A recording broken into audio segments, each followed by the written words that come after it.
স্বাগত জানাচ্ছি অর্থনীতি ও পুঁজিবাজার নিয়ে আমাদের প্রতি কার্য দিবসের আয়োজন ব্যবসাপাতির সারাদিনে। এই মুহূর্তে আপনাদের সাথে আছি আমি প্রিমা জামান। জানিয়ে রাখি, আমাদের এই অনুষ্ঠান চলাকালে আপনারা আপনাদের মতামত ও প্রশ্ন পাঠাতে পারবেন এসএমএস এর মাধ্যমে।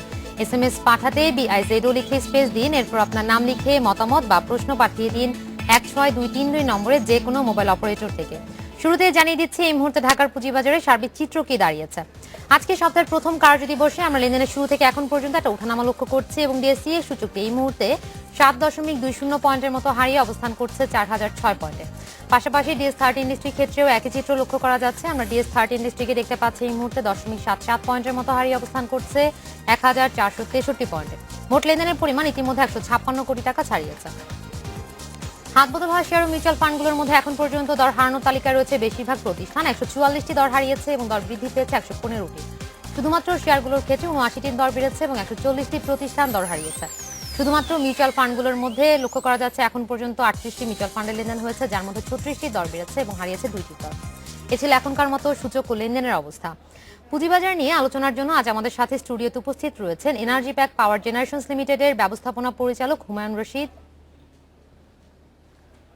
এবং আইডিএলসি ইনভেস্টমেন্ট লিমিটেডের ব্যবস্থাপনা পরিচালক মোহাম্মদ মনিরুজ্জামান। আলোচনা করব তাদের সাথে। জনাব মনিরুজ্জামান এবং জনাব হুমায়ুন রশিদ, আপনাদের দুজনকেই স্বাগত জানাচ্ছি আমাদের অনুষ্ঠানে আসার জন্য। ধন্যবাদ। আমি প্রথম প্রশ্নটা আসলে করব জনাব হুমায়ুন রশিদের কাছে। এনার্জি প্যাক পাওয়ার জেনারেশন লিমিটেড তো আমরা জানি যে বুক বিলিং পদ্ধতির মাধ্যমে আমাদের ঢাকার পুঁজিবাজারে তালিকাভুক্তির অনুমোদন পেয়েছে। তো আপনার কাছে আসলে কোশ্চেনটা হচ্ছে, গতকালকে আপনাদের যে রোড শো হয়েছে, তো রোড শোটা কেমন হয়েছে এবং আপনাদের লক্ষ্য কি ছিল?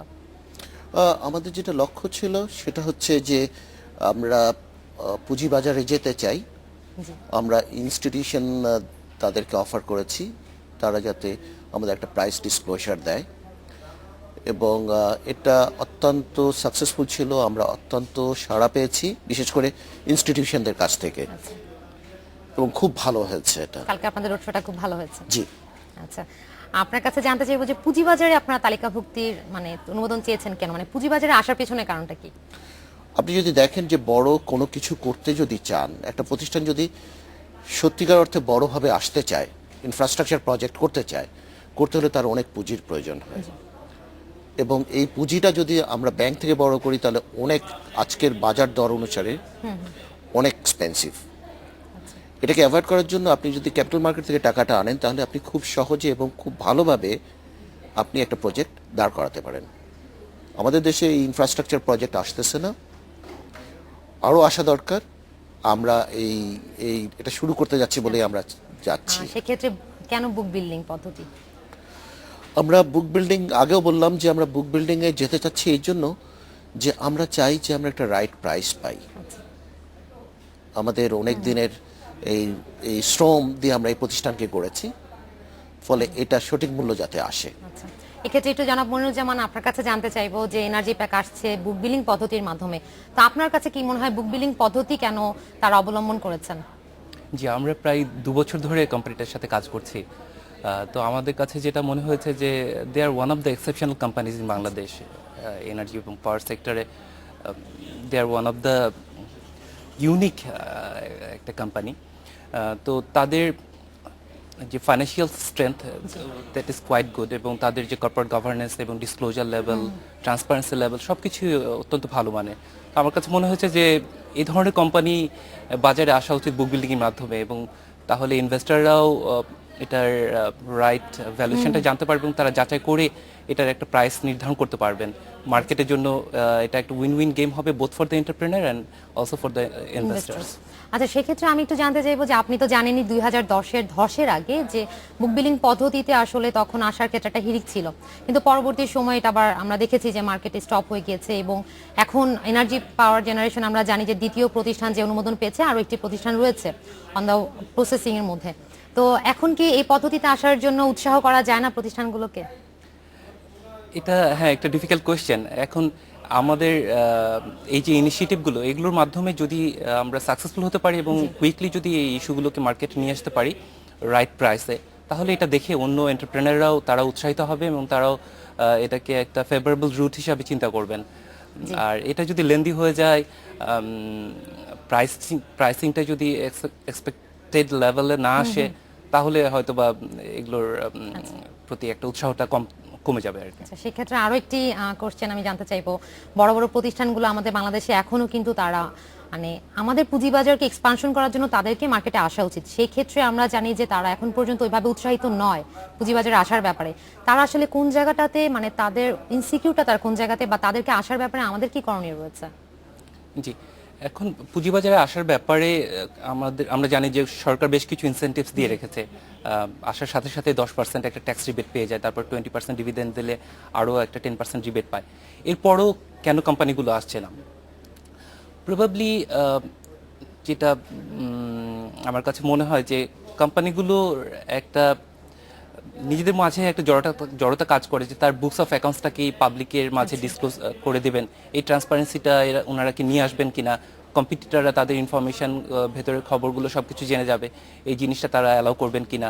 প্লাস হচ্ছে যে এজিএমে তাদেরকে শেয়ার হোল্ডারদের মুখোমুখি হতে হবে, সেখানেও কেউ যদি কোনো অনাকাঙ্ক্ষিত কোয়েশ্চেন করে সেটা রিপ্লাই তাদেরকে দিতে হবে। তো এই ধরনের কোয়েশ্চেনিংয়ে নিজেদেরকে মুখোমুখি করবেন কিনা, এই বিভিন্ন কারণগুলোতে তারা পুঁজিবাজারকে একটা অ্যাট্রাকটিভ একটা রুট হিসাবে মনে করেন না।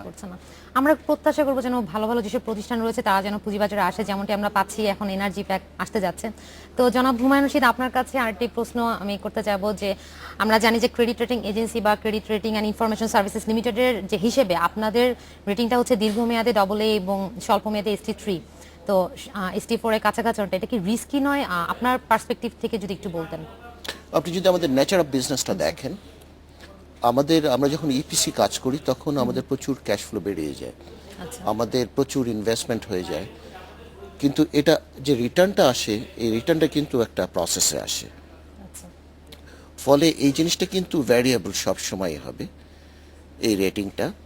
তবে আমরা কিন্তু সব সময় চেষ্টা করি এই জিনিসটাকে ইমপ্রুভ করার জন্য, এবং আমাদের কিছু রিসিভেবলও থাকে, যেটা সরকারের সাথে যখন কাজ করি তখন রিসিভেবল থেকে যায়। এর জন্য ক্রেডিট রেটিংটা এরকম ভ্যারিয়েবল হতে পারে।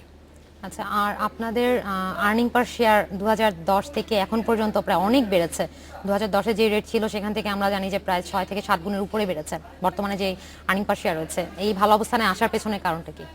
এটা প্রথমত আপনি জানেন যে আমাদের মেইন নেচার অফ জব হচ্ছে ইপিসি কাজ করি আমরা ইঞ্জিনিয়ারিং বেসড কোম্পানি। আমরা রিসেন্টলি 2টা পাওয়ার প্ল্যান্ট তৈরি করেছি, একটা গোপালগঞ্জ, একটা ফরিদপুরে। এই প্রজেক্টগুলো যখনই আমরা করেছি এর সাথে আপনি জানেন যে আমাদের প্রফিট কন্ট্রিবিউশনটা বেড়ে গেছে, এবং এটা অডিটর অ্যাকনলেজ করেছে। এই জিনিসটা করাতে আমাদের ইপিএসটা বেড়ে গেছে। আর আইপিওর মাধ্যমে যে টাকা অর্থ উত্তোলন করবেন আপনার বিজনেসের কোন কোন কোন কাজে আপনারা ব্যবহৃত করতে যাচ্ছেন? আপনি জানেন যে এনার্জি প্যাকের মূল ইয়াটা হচ্ছে এনার্জি রিলেটেড, আমরা ইঞ্জিনিয়ারিং এ কাজ করি। আর বাংলাদেশে সারা পৃথিবীতে এনার্জি সিকিউরিটিস একটা বড় অন্যতম একটা অধ্যায়, একটা দরকার। আমরা এনার্জি নিয়ে কাজ করব। আমরা আমাদের ফিউচার প্ল্যানে আমরা 2টা জায়গায় ইনভেস্টমেন্ট করব। একটা হচ্ছে এলপিজি প্লান্টে, আর একটা হচ্ছে কন্ডেনসেট ফ্র্যাকশনেশন প্লান্টে, যেখান থেকে এনার্জি আসবে এবং বাংলাদেশে আমরা এই এনার্জি সাপ্লাই ডিস্ট্রিবিউশনস করতে পারবো। এর বাইরে কি আপনাদের আর কোনো ভবিষ্যৎ পরিকল্পনা রয়েছে বিজনেস এক্সপানশনের? আমরা ইঞ্জিনিয়ারিং বেসড কোম্পানি, আমাদের প্রচুর পরিকল্পনা আছে। যদি একটু বলতেন যে আপনাদের পুঁজিবাজারের যেই আপনি বললেন যে অর্থ উত্তোলনের যে কাজগুলো রয়েছে, এর পাশাপাশি আর কি ধরনের এক্সপানশনে আপনারা যাচ্ছেন আপনাদের ব্যবসা সম্প্রসারণে? আমরা এই ইঞ্জিনিয়ারিং সেক্টরের সবচেয়ে বড় জিনিস হচ্ছে এটা আপনাকে নলেজ, ইঞ্জিনিয়ারিং নলেজ লাগে। এই ইঞ্জিনিয়ারিং নলেজটা আমরা অ্যাকোয়ার করেছি গত 30-32 বছরে। আমরা এই ইঞ্জিনিয়ারিং বেসড নলেজটাকে নিয়ে দেশে কাজ করব। আমরা ইপিসিতে আরও ইনভলভ হচ্ছি, আমরা অপারেশন মেনটেন্যান্সে আরও ইনভলভ হচ্ছি। দেশে এবং দেশের বাইরে আমরা এই কাজটা করব। যার আমি আপনাকে উদাহরণস্বরূপ বলতে পারি, আমরা গত বছরের আগের বছর 2 বছর আমরা পাকিস্তানে আমরা সার্ভিস এক্সপোর্ট করেছি। সার্ভিস এক্সপোর্ট করে আমরা রোলস রয়েসের আন্ডারে এটা কাজ করেছি এবং আমাদের ইনভয়েস জেনারেট করেছি, যেটা রোলস রয়েস থেকে আমাদের পেমেন্ট আসছে। ফলে এক্সপোর্ট অফ সার্ভিসেস অপরচুনিটি কিন্তু প্রচুর রয়ে গেছে, আমরা ওখানে এক্সপ্লোর করব।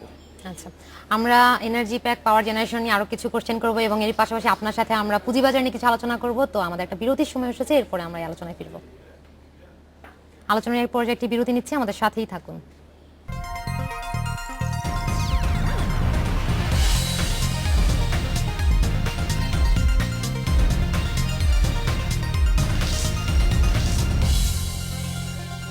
বিরতির পর ফিরে এলাম ব্যবসাপাতির সারাদিনে। বিরতিতে যাওয়ার আগে পুঁজিবাজার নিয়ে আলোচনা করছিলাম এনার্জি প্যাক পাওয়ার জেনারেশন লিমিটেডের ব্যবস্থাপনা পরিচালক হুমায়ুন রশিদ এবং আইডিএলসি ইনভেস্টমেন্ট লিমিটেডের ব্যবস্থাপনা পরিচালক মোহাম্মদ মনিরুজ্জামানের সাথে। আলোচনায় আবারও ফিরছি। জনাব হুমায়ুন রশিদ এবং জনাব মনিরুজ্জামান, আপনাদেরকে আরও একবার স্বাগত। আমি আসলে এখন জনাব হুমায়ুন রশিদ আপনার কাছে জানতে চাইবো যে বর্তমানে বাংলাদেশে বিদ্যুৎ ও জ্বালানি খাতের অবদান কতটুকু, আপনি যদি একটু বলতেন। আমরা প্রতিষ্ঠান হিসেবে আমরা শুরু থেকেই এই পাওয়ার জেনারেশন, ট্রান্সমিশন, ডিস্ট্রিবিউশনে কাজ করি।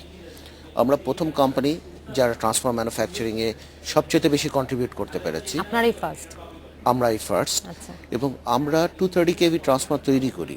আচ্ছা আমরা আপ টু 75 এমভিএ ট্রান্সফর্মার এখন পিজিসিবিকে আমরা সাপ্লাই করছি। এটা আমাদের একটা টেকনোলজিক্যাল ডেভেলপমেন্ট। আমরা রিসেন্টলি নেপালে একটা টার্নকি কন্ট্রাক্ট পেয়েছি, যেটা হচ্ছে এডিবি ফাইন্যান্স প্রজেক্ট। এছাড়া বাংলাদেশে আমরা পাওয়ার জেনারেশন সেক্টরে অনেক দিন যাবত কাজ করছি। আমরা ইকুইপমেন্ট সাপ্লায়ার, আমরা আমরা ইঞ্জিনিয়ারিং করি, আমরা কনস্ট্রাকশন করি, আমরা অপারেশন মেইনটেনেন্স করি। আচ্ছা, সেক্ষেত্রে একটু জানতে চাইবো, ইঞ্জিনিয়ারিং সাইডে বাংলাদেশে বেশি প্রতিষ্ঠান নেই এবং খুব লিমিটেড সংখ্যক মানুষ এখানে ইনভেস্ট করেন, তো এর কারণ কি যদি একটু বলতেন।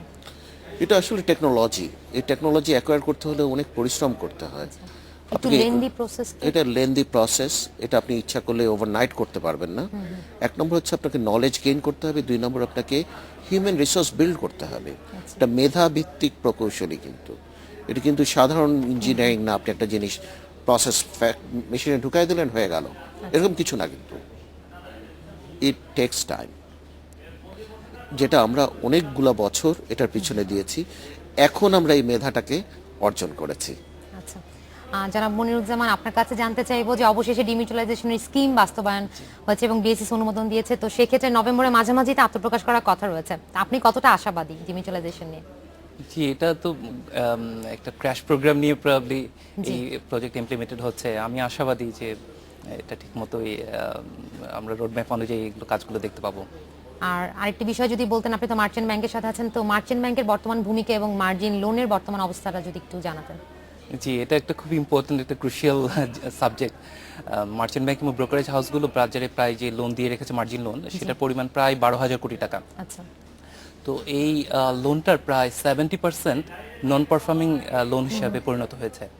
অর্থাৎ এই লোনগুলো দেওয়া হয়েছে নেগেটিভ ইকুইটি ক্লায়েন্টদেরকে।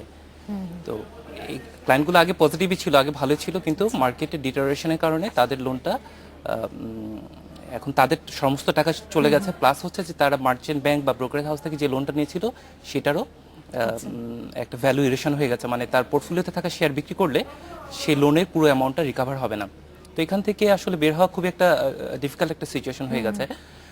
তো এই ক্ষেত্রে আমরা আইডিএলসির পক্ষ থেকে দুটো ইনিশিয়েটিভ নিয়েছি। প্রথমত, যে অ্যাকাউন্টগুলো নেগেটিভ হয়ে গেছে তাদেরকে আমরা একটা সুযোগ দিচ্ছি যে তারা যদি কিছু টাকা জমা দেন তাহলে তার নেগেটিভ ইকুইটি পোর্শনের একটা সিংহভাগ অংশ আমরা ওয়েভ করে দিচ্ছি, মাফ করে দিচ্ছি আপনাদের তরফ থেকে। আমাদের তরফ থেকে জি জি, এটা গভর্নমেন্টের প্রণোদনা প্যাকেজের বাইরে একটা আমাদের একটা ইনিশিয়েটিভ। আর আরেকটা আমরা ইনিশিয়েটিভ নিয়েছি যে যেগুলো পজিটিভ ইকুইটি অ্যাকাউন্ট আছে সেই অ্যাকাউন্টগুলোতে আমরা মার্ক টু মার্কেট একটা প্রসেস ইমপ্লিমেন্ট করেছি। এর মাধ্যমে যার ইকুইটি লেভেল যেখানে আছে সেখান থেকে যাতে আর ফার্দার কোনো ইরোশন না হয় এবং সেই অ্যাকাউন্টগুলো যাতে পুনরায় নেগেটিভ ইকুইটি অ্যাকাউন্টে পরিণত না হয়। আচ্ছা, খুবই ভালো ব্যবস্থা আসলে এই সচল করার জন্য বিও অ্যাকাউন্টগুলোকে। আর সেক্ষেত্রে আপনার কাছে আরেকটি বিষয় জানতে চাইবো যে আপনি কয়েকদিনের সিনারিও হয়তো দেখছেন যে মার্কেটে কিছু দুর্বল মূল্যভিত্তিক প্রতিষ্ঠানের শেয়ারের দর অস্বাভাবিকভাবে বাড়ছে। তো সেক্ষেত্রে আমরা গত কমিশন সভায় বিএসিসি ডিএসির কাছে তার কারণ দর্শানোর নির্দেশ দিয়েছে। তা আপনার কি মনে হয় মার্কেটের এখন এই সিনারিওতে আসলে রেগুলেটর অথরিটি আরো কতটা জোরদার হওয়া উচিত বা ছিল কিনা আদৌ? এটা আসলে আমি তো one of the stakeholder হিসাবে যেটুকু বলতে পারি সেটা হচ্ছে যে এই অনিয়মগুলো মার্কেটে কিন্তু একটা দীর্ঘমেয়াদী ক্ষতির তৈরি করে, ক্ষতের তৈরি করে। 2010-এ আমরা দেখেছি যে মার্কেট যখন বাড়ছিল সবাই এটাতে হ্যাপি ছিলেন, সবাই খুশি ছিলেন যে না একটু রিয়েলি গ্রেট সামথিং হ্যাপেনিং। কিন্তু যখন ক্র্যাশ হলো তখনই সবাই কিন্তু তাদের মানে তারা যে ড্যামেজটা হয়ে গেছে সেটা তখন বুঝতে পারলেন। এটা আমাদের এখনো হয়তো বা আমরা অনুধাবন করতে পারছি না যে এখানে কি হচ্ছে না হচ্ছে। এটা যদি মার্কেটটা আবার এই শেয়ারগুলো যদি আবার পড়া শুরু করে তাহলে এটার যে ক্ষতিটা হবে সে কতটুকু ক্ষতি হবে, তখন আসলে এই জিনিসগুলো ম্যানেজেবল পর্যায়ে থাকবে না। আচ্ছা, আচ্ছা জনাব হুমায়ুন রশিদ, আমি তো আপনার কাছে জানতে চাইবো যে আপনাদের মানে আপনাদের এনার্জি সেক্টরে আপনারা কি কি ধরনের সমস্যার সম্মুখীন হন বা কি ধরনের চ্যালেঞ্জের সম্মুখীন হতে হয় মার্কেটে অবদানের ক্ষেত্রে? আহ, যখন আমরা পাওয়ার প্ল্যান্ট তৈরি করি স্পেশালি, তখন দেখা যায় অনেক সমস্যা, ল্যান্ড অ্যাকুইজিশন থেকে আরম্ভ করে ল্যান্ডের লিগ্যাল ফরমেশনসটা স্টার্ট করে। তবে আমরা এখন অনেকটা সরকারের কাছ থেকে সমর্থন পাই, বিকজ এটা কেপিআই প্রজেক্ট। তারপরেও দেখা যায় স্থানীয় লোকজনের অসহযোগিতার কারণে অনেক সময় আমরা ল্যান্ড অ্যাকুইজিশন থেকে আরম্ভ করে আপনার ট্রান্সমিশন যখন হয় তখন যে সমস্যাগুলো হয়, যে এখানেও একটা স্থানীয় প্রশাসনের একটা খুব শক্ত সমর্থন দরকার হয়। আপনার এরপরে দেখা হয় যে ফুয়েল ট্রান্সপোর্টেশনস যে যে ইয়াটা আছে, এটা একটা বড় সমস্যা আছে। আচ্ছা, আমরা লোকাল স্থানীয় ইঞ্জিনিয়ারিং করি, আমরা এনভায়রনমেন্ট রেগুলেশনটাকে প্রচণ্ডভাবে মেনটেন করি। ওয়ার্ল্ড ব্যাংকের একটা গাইডলাইন আছে, ওই গাইডলাইন অনুসারে আমরা আমাদের প্রজেক্ট ইঞ্জিনিয়ারিং করি।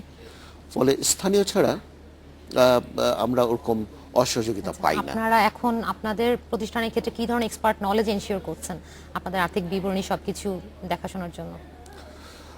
আর্থিকভাবে আমরা আমাদের স্ট্রাকচার্ড অ্যাকাউন্টিং সিস্টেম আছে, জি, আমাদের লোকজন ইজ নলেজেবল এবং তাদেরকে রেগুলার আমরা ট্রেনিংয়ে নিয়ে আসি। আচ্ছা, ট্রেনিং এর ব্যবস্থা রয়েছে এক্ষেত্রে? কারণ আমাদের হিউম্যান স্কিলসই হচ্ছে আমাদের মেইন ইয়া। জি, আর জনাব মনিরুজ্জামান যদি খুব সংক্ষেপে বিনিয়োগকারীদের উদ্দেশ্যে কিছু বলতেন যে জি এই মুহূর্তে আসলে মার্কেট তাদের কি করণীয় রয়েছে? জি বিনিয়োগ সিদ্ধান্ত আমার, যার ফলে আমি বিনিয়োগকারী হিসাবে যখন ইনভেস্টমেন্ট একটা ডিসিশন নিব, তখন আমাকে অবশ্যই ভেবেচিন্তে একটা সিদ্ধান্ত নিতে হবে। আমরা যদি দেখি যে পৃথিবীতে যারা খুব বড় বড় বিনিয়োগকারী যারা হয়েছেন, ওয়ারেন বাফেটের নাম আমরা সবাই জানি। উনি কিন্তু খুব স্বল্প মেয়াদে মুনাফা করার জন্য কখনো বিনিয়োগ করতেন না। উনি যখন একটা কোম্পানির শেয়ার কিনতেন, উনি ওটার পার্টনার হিসাবে নিজেকে চিন্তা করতেন এবং উনি 15 বছর বা 20 বছর বা লাইফ লং একটা শেয়ারকে হোল্ড করার ইন্টেনশন নিয়ে একটা শেয়ারে ইনভেস্ট করতেন। আপনাদের দুজনকে আসলে অসংখ্য ধন্যবাদ আমাদের অনুষ্ঠানের সময় দেওয়ার জন্য। আসলে আজকে সময় স্বল্পতার জন্য আমাদের এখানেই শেষ করতে হচ্ছে। ধন্যবাদ। আজ আলোচনা এখানেই শেষ করছি। এই পর্যায়ে নিচ্ছি সংবাদ বিরতি। সংবাদের পর আবারও ফিরবো, আমাদের সাথেই থাকুন।